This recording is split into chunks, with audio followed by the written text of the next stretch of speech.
Panahon na ng pagbabago, dahil sa ito ay kinakailangan tayo na magtulong-tulong na maunlarin ang mahal na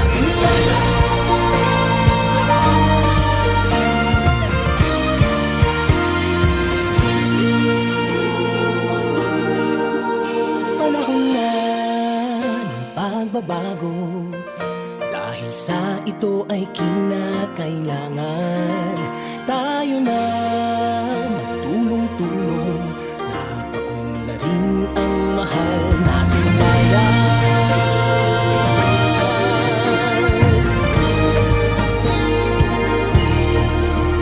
Panahon na ng pagbabago at iayos ang mga dapat ayusin. Dapat lang maging tungkulin ng bawat mamamayan dito sa atin.